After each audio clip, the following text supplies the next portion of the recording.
Hi, good morning, boys and girls. Welcome back to ELA.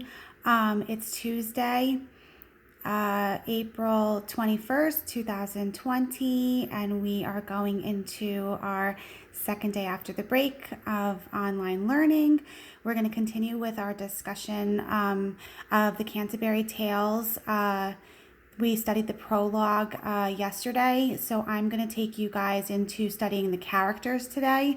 I picked two pretty interesting characters I hope you guys will enjoy reading about them. They both are totally opposite, and I can't wait to start reading to you, and we'll discuss one of the characters together, and then I'm going to have you guys read through the next one on your own and pick out some character traits the way I'm going to show you in a little while as I read to you. This is just a picture I found that I showed some of you yesterday. It's on the link from Monday. It's actually a real drawing of what the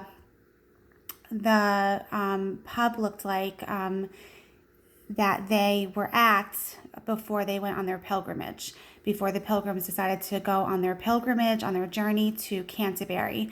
So this is the Tabard Inn that they made this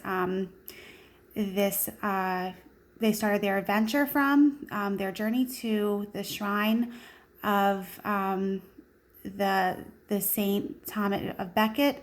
And this is where the poem starts. This is the setting of the poem, and this is where it starts. And like, again, you can look on the link, check out more about it, and see what it looked like and how it's depicted, to help you figure out the scene a little bit more in your head as we read a little bit more of the Canterbury Tales. Before I start the reading, I'm going to state the objective for you. Today, the objective is readers notice how a character's traits influence stereotype.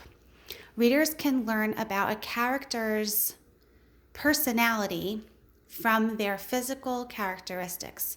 So, based on what a character looks like is usually the first idea that somebody gets in their head about who they think that person really is. So stereotyping somebody is just putting somebody in your idea of who you think they really are, and a character's physical characteristics connect very strongly to the way you would stereotype them, or the way the reader would stereotype them, into figuring out their personality. So with that being said, I'm going to take you to our reading.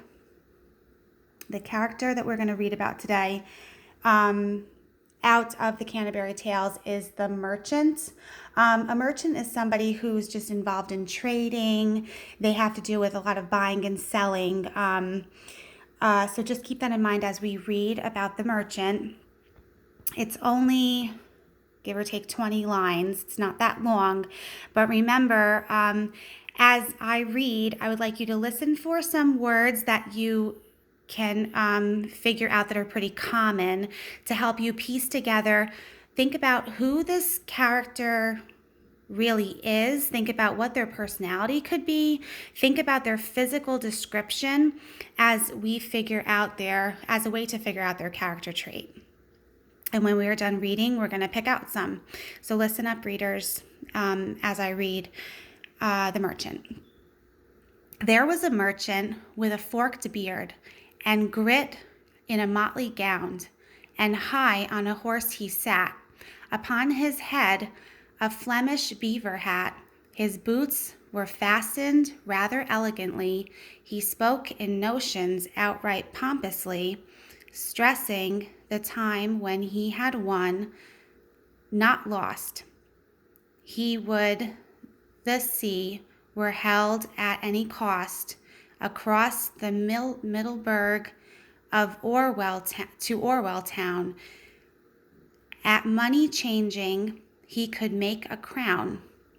This worthy man kept all his wits well set.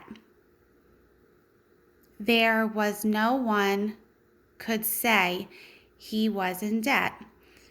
So well he governed all his trade affairs with bargaining and borrowing with shares. Indeed, he was a wealthy man withal, but sooth to say, his name I can't recall. So readers, as I was reading this, I caught on the tone of what the writer Chaucer was trying to get at, that this man cares a lot about money. The merchant cares a lot about money.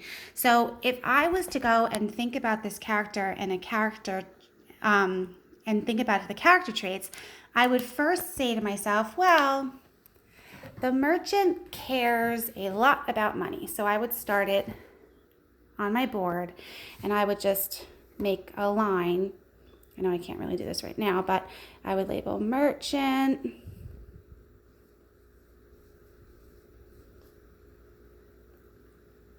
So a character trait I know about him right away is that he cares a lot about money.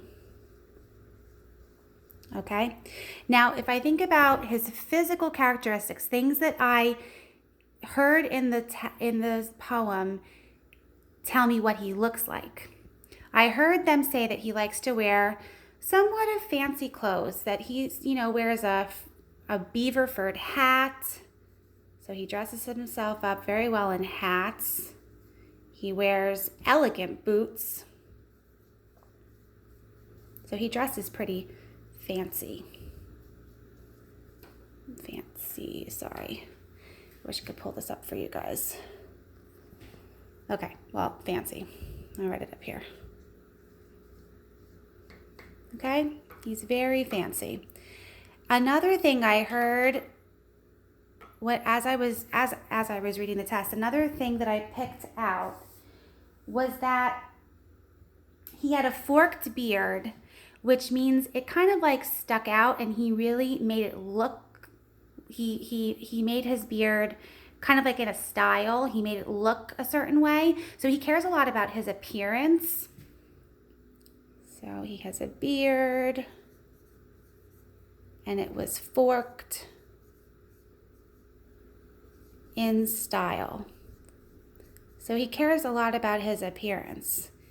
And as I'm writing this, readers, you guys can make note in your notebook, because again, you're going to be doing the other side with a different character, which happens to be a miller. So he's a different kind of character. So you'll be doing the same thing that I'm doing with the merchant, but with the miller. The last thing I heard as I was reading this to myself and thinking about how he likes to look, how he likes to dress. He's very stylish. He likes his hats and his boots. He's fancy. He cares a lot about money. He says it a lot. And he also speaks very highly of his accomplishments. So he speaks very highly of himself. So I know this looks sloppy, but my board is small. He speaks about accomplishments. He's very proud. He's a very proud person. So, readers, I would like you to try this technique as picking out a character's physical characteristics, as well as to figure out what kind of personality they might hold. I would like you to take this chart that I've created and try it with the Miller's reading and meet me in Zoom. I can't wait to discuss this. I'm super excited. I hope you guys have a lot of fun reading this. I'll see you in Zoom, readers.